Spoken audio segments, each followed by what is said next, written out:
கோப்பியம் உண்மையும் பின்னணியும். மனிதனுடைய வாழ்வியலோடு கலந்த மனுஷன்ட்ட இருந்து பிரிக்க முடியாத மதுப்பழக்கம் இன்னைக்கு நாட்டுக்கும் வீட்டுக்கும் உடலுக்கும் கேடு அப்படின்னு தெரிஞ்சாலும் கூட நம்முடைய நல்லது கெட்டதுன்னு எந்த ஒரு நிகழ்வுலையும் அது ஒரு அங்கம் ஆயிடுச்சு.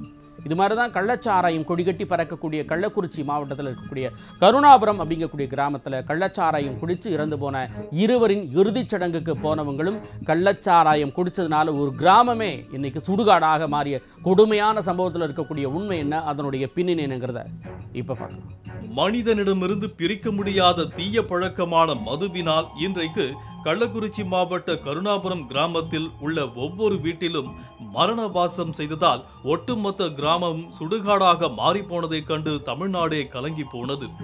என்னதான் அரசாங்கம் மதுபானங்களை விற்பனை செய்தாலும் கூட கள்ளச்சாராயத்தின் விலை மலிவு என்பதோடு அதன் போதை வீரியமும் அதிகம் என்பதால் தமிழகத்தில் பல இடங்களில் இன்றளவும் கள்ளச்சாராய கலாச்சாரம் பல குடும்பங்களை குலநாசம் செய்து வருகிறது. அதிலும் குறிப்பாக கள்ளக்குறிச்சி மாவட்டம் கல்வராயன் மலைப்பகுதியில் கள்ளச்சாராயம் காய்ச்சும் தொழில் ஊறி கிடப்பது ஊரறிந்த ரகசியம் என்றாலும் அவ்வப்போது நடக்கும் மதுவிலக்கு போலீசாரின் சோதனைகளில் பல ஆயிரம் லிட்டர் சாராய ஊழல்கள் அழிக்கப்பட்டு வருகிறது. ஆனாலும் கூட அங்கு கள்ளச்சாராயத்தை முற்றிலுமாக ஒழிக்க முடியவில்லை என்பதற்கு சாட்சியாக எங்கும் மரண ஓலங்களுடன் துயரத்தின் சின்னமாய் மாறிப்போனது கருணாபுரம் கிராமம். ஆம், கடந்த 16ஆம் தேதி கள்ளக்குறிச்சி நகராட்சிக்குட்பட்ட 7வது வார்டு கருணாபுரத்தை சேர்ந்த பிரவீன் மற்றும் அவரது உறவினரான சுரேஷ் ஆகியோர் அப்பகுதியில் விற்ற சாராயத்தை வாங்கி குடித்ததில் உடல்நிலை பாதிக்கப்பட்டு அடுத்தடுத்து உயிரிழந்தனர். இதை அறியாமல் அவர்களது இறுதிச் சடங்கில் பங்கேற்ற இருவரின் உறவினர்கள், அப்பகுதி மக்கள், நண்பர்கள் என பலரும் இறுதிச் சடங்கை முடித்துவிட்டு அப்பகுதியில் உள்ள சுடுகாடு பகுதிக்கு சென்று அங்கு விற்கப்பட்ட சாராயத்தை வாங்கி குடித்துவிட்டு அவரவர் வீட்டிற்கு சென்ற நிலையில் அடுத்தடுத்து ஒவ்வொருவருக்கும் உடல்நிலை பாதிக்கப்பட்டு வாந்தி எடுத்து மயக்கமடைந்து விழுந்தனர். இதனால் அதிர்ச்சியடைந்த அவரது குடும்பத்தார் அவர்களை தூக்கி கொண்டு அரசு மருத்துவமனைக்கு ஓடியிருக்கின்றனர்.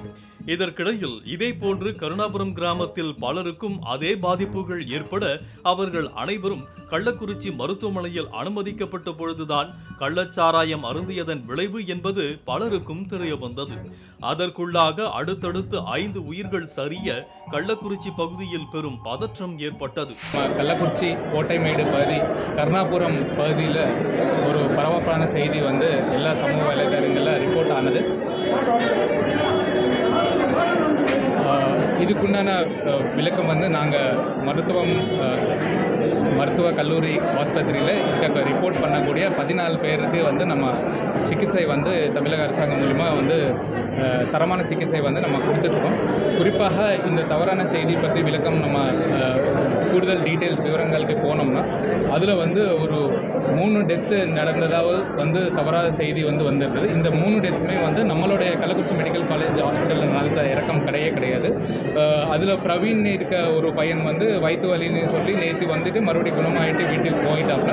அது இல்லாமல் 2 பேர் வந்து வேறு டெத்துக்காக, ஒரு ஆள் வயசாக இறந்துட்டார், இன்னொரு ஆள் ஃபிட்ஸ் மூலிமா இறந்ததாவது தகவல். அது எல்லாமே வந்து out of the hospital death தான் வந்து நடந்ததுனால அதுக்குண்டான விவரங்கள் வந்து இந்த மெடிக்கல் காலேஜ் டெத்து ஆர் இந்த தவறான ஆல்கஹால் டெத் மாதிரி நம்ம இல்லைன்னு வந்து தெரிய வருது. அதுக்கப்புறம் வந்து 11 பேர் வந்து தற்போது நம்மளுடைய மருத்துவ சிகிச்சையில் அனுமதிக்கப்பட்டிருக்கிறாங்க. இது குறிப்பாக ஒரு 4 பேருக்கு மட்டும் சிம்டம்ஸ் வந்து மோஷன்ஸ் மாதிரி இருக்கதா தெரிய வந்ததுனால நம்ம வந்து அவங்களுக்கு ஜிப்மருக்கு ரிஃபர் பண்ணியிருக்கோம். இது மட்டும் இல்லாமல் இந்த செய்தி வந்து பரபரப்பாக வந்து அந்த பகுதியில் வந்து பரவுறதுனால அங்கே இருக்க ஆள் வந்து அச்சமின்ட்டு அவங்க வந்து கூடுதலாக ஆள் வந்து வந்துட்டு இருக்காங்க. அவங்களுக்கு வந்து தரமான சிகிச்சை வந்து நம்மளுடைய மருத்துவக் கல்லூரியில் வந்து பண்ணிட்டு வருகிறது. ஆரம்பத்தில் கள்ளச்சாராயம் குடிச்சு தான் 2 பேர் இறந்துருக்காங்க. ஆனால் அது தெரியாமல் அவங்களுடைய இறுதிச் சடங்குக்கு போன 100க்கும் மேற்பட்டோர் அங்கே சுடுகாட்டில் விற்கப்பட்ட கள்ளச்சாராயத்தை வாங்கி குடிச்சிருக்கிறாங்க. அதுக்கு பின்னாடி தான் அவங்களுக்குள் ஏற்பட்ட பாதிப்புகள் தீவிரமடைய ஒவ்வொருத்தராக மருத்துவமனையை நோக்கி போன நிலைமையில் அவர்களுக்கு ஏற்பட்ட அவல நிலைமையை பற்றி இப்போ பார்க்கலாம்.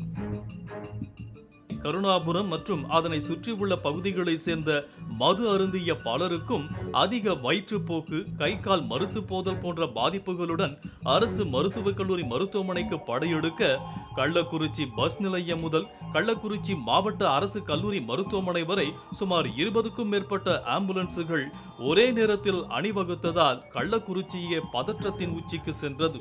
இதனால் அதிக பாதிப்பு உள்ளவர்களை உடனடியாக சேலம், பாண்டிச்சேரி, விழுப்புரம் அரசு மருத்துவமனைக்கு அனுப்பி தீவிர சிகிச்சையில் அனுமதிக்கப்பட்டனர். ஆனாலும் பாதிப்புகள் தீவிரமாக இருந்ததால் அடுத்தடுத்து சுமார் 20க்கும் மேற்பட்டவர்கள் பரிதாபமாக உயிரிழந்தனர். இதனால் கள்ளக்குறிச்சி மாவட்ட நிர்வாகம் கதிகலங்கி போனது. இதையடுத்தே விழித்த காவல்துறை அப்பகுதியில் கள்ளச்சாராயம் விற்பனை செய்ததாக கோவிந்தராஜ் என்ற கண்ணுக்குட்டியை கைது செய்து அவரிடமிருந்து 200 லிட்டர் கள்ளச்சாராயத்தை பறிமுதல் செய்தனர். பின்னர் அதை விழுப்புரம் தடய அறிவியல் சோதனைக்கு உட்படுத்தியதில் அளவுக்கு அதிகமான மெத்தனால் வேதிப்பொருள் கலந்திருப்பது கண்டறியப்பட்டது. ஒரு விரும்பத்தகாத சம்பவம் நடைபெற்றுவிட்டது.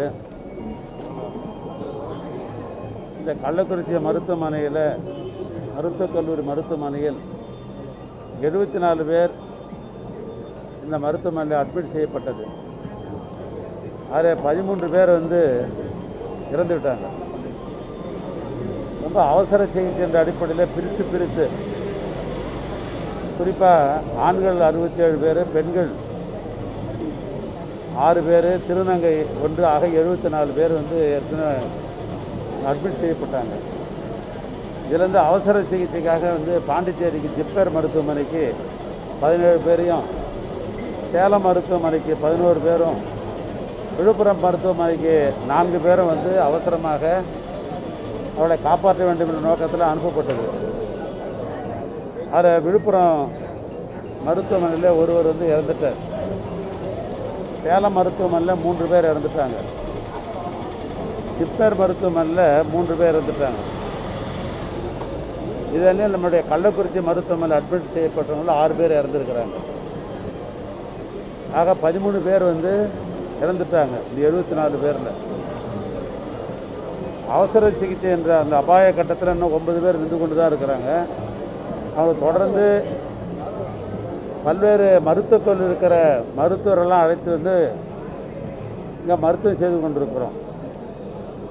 குறிப்பாக என்னோடு வந்திருக்கிற மக்கள் நல்வாழ்வுத்துறை அமைச்சர் அவர்கள் சென்னையிலேருந்து மத்தியானத்திலேருந்து புறப்பட்டு எந்தெந்த டாக்டர் எங்கெங்கே அனுப்பணும் அப்படின்றத தொடர்ந்து அந்த முயற்சியில் ஈடுபட்டார்.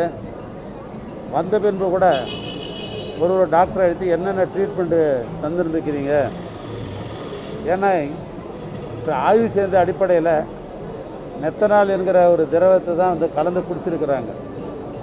அதுக்கு என்னென்ன மருத்துவம் செய்யணும் அப்படின்றத நம்முடைய ஹெல்த் மினிஸ்டர் அவர்கள் டாக்டர்கிட்ட கேட்டு இந்த ட்ரீட்மெண்ட்லாம் தொடர்ந்து செய்து கொண்டிருக்கிறோம் என்று அவர்கள் சொல்லிக் கொண்டிருக்கிறார்கள். அந்த முயற்சி தொடர்ந்து நடைபெற்று கொண்டிருக்கிறது. இதையடுத்து பாதிக்கப்பட்டவர்களை அடையாளம் கண்டு அவர்களை மீட்பதிலும் சிகிச்சை அளிப்பதிலும் மாவட்ட நிர்வாகம் முனைப்பு காட்டிய பொழுதும் கள்ளச்சாராயம் உட்கொண்டு இத்தனை உயிர்கள் பலியானதால் தமிழக அரசு கள்ளக்குறிச்சி மாவட்ட ஆட்சியர் ஸ்வரன்குமாரை பணியிட மாற்றம் செய்தும் மாவட்ட காவல் கண்காணிப்பாளர் சமய் சிங் மீனாவை பணியிட நீக்கம் செய்தும் உத்தரவிட்டதோடு புதிய ஆட்சியராக MS பிரசாந்த் என்பவரையும் புதிய எஸ்பியாக ரஜத் சதுர்வேதியையும் நியமித்தது. அதோடு இல்லாமல் மாவட்ட மதுவிலக்கு அமல் பிரிவு டிஎஸ்பி தமிழ்ச்செல்வன், கள்ளக்குறிச்சி மதுவிலக்கு அமலாக்க பிரிவு காவல் நிலைய ஆய்வாளர் கவிதா, திருக்கோவிலூர் மதுவிலக்கு அமலாக்க பிரிவு காவல் நிலைய ஆய்வாளர் பாண்டிச்செல்வி, திருக்கோவிலூர் உதவி காவல் ஆய்வாளர் பாரதி மற்றும் அப்பகுதியில் காவல் நிலைய ஆய்வாளர்கள் ஆனந்தன், சிவச்சந்திரன், காவல் நிலைய எழுத்தர் பாஸ்கர், சிறப்பு காவல் உதவி ஆய்வாளர் திருக்கோவிலூர் டிஎஸ்பி மனோஜ்குமார் ஆகியோரும் தற்காலிக பணியிடை நீக்கம் செய்து இது தொடர்பான வழக்கை சிபிசிஐடி பிரிவுக்கும் மாற்றி உத்தரவிடப்பட்டது.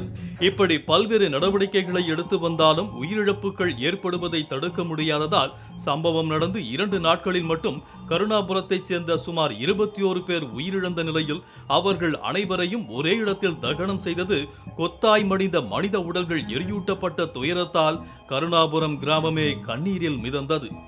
இப்படி இன்று வரை சுமார் கள்ளச்சாராயம் ஒரே கிராமத்தை சேர்ந்த 50க்கும் மேற்பட்டவர்களின் உயிரை காவு வாங்கியதோடு பலருக்கும் கண் பார்வை பாதிக்கப்பட்டு வாழ்க்கையை இருண்டு போக செய்த இந்த சம்பவத்தில் இன்னும் பலர் மருத்துவமனைகளில் உயிருக்கு ஆபத்தான நிலையில் சிகிச்சை பெற்று வருவதால் மேலும் பலி எண்ணிக்கை அதிகரிக்கும் என்றும் அச்சம் பலரையும் தொற்றி இருக்கிறது. காவல்துறை சில நேரங்களிலே சமூக சிந்தனையை மறந்து விடுகிறார்கள். இதுதான் அடிப்படையான காரணம். ஒருவரை ஒருவர் குற்றம் சாட்டிக் கொள்வதிலே அர்த்தமில்லை. மனசாட்சிக்கு எதிராக நடந்து கொள்ளாமல் காவல்துறையினர் தன்னுடைய கடமையை ஆற்றுகிற பொழுது இது போன்ற சமூக குற்றங்களை வேறும் வேரடி மண்ணுமாக நம்மாலே அகற்ற முடியும். தன் குடும்பம், தன் மக்கள் தான் இறந்துவிட்டால் அவர்களுக்கு வாழ்வே இருண்டுவிடும் என்பதை உணர்ந்து இது போன்ற விஷச்சாராயத்தை எல்லாம் அருந்துவதை எல்லோரும் தவிர்க்க வேண்டும் என்பதுதான் என்னுடைய வேண்டுகோள். இன்றைக்கு கள்ளச்சாராயம் யமனின் பாசக்கயிறாக மாறி பல அப்பாவி உயிர்களை காவு வாங்கி குடும்பங்களை நிர்கதியாக்கி இருக்கக்கூடிய இந்த சம்பவம் ரொம்பவும் வேதனை அளிக்கக்கூடியதாக இருக்கு. அதுக்கு போலீசாரின் மெத்தன போக்கும் ஒரு முக்கியமான காரணம். ஏன்னா இந்த கள்ளச்சாராயம் ஒன்றும் 2 நாட்களுக்கு முன்னாடி தான் கண்டுபிடிக்கப்பட்டு அடுத்த நாளே அதை குடிச்சு மக்கள் யாரும் சாகலை. பல காலமாக கள்ளச்சாராயங்கள் அந்த பகுதியில் நடமாட்டத்தில் இருக்கக்கூடிய நிலைமையில அதனை ஒழிக்க 50 பேரின் மரணம் வரை காத்திருக்க வேண்டுமா அப்படிங்கிறதான் பலருடைய கேள்வி. மீண்டும் நாளை இந்த சம்பவத்தின் இத்தனை மரணங்களுக்கு காரணமாக பின்னணியில் இருக்கக்கூடிய முக்கிய சமூக விரோதிகள் யார், இதை தடுக்க தவறிய காவல்துறையும் அரசும் சறுக்கியது எப்படி அப்படிங்கிறத நாளைக்கு பார்க்கலாம்.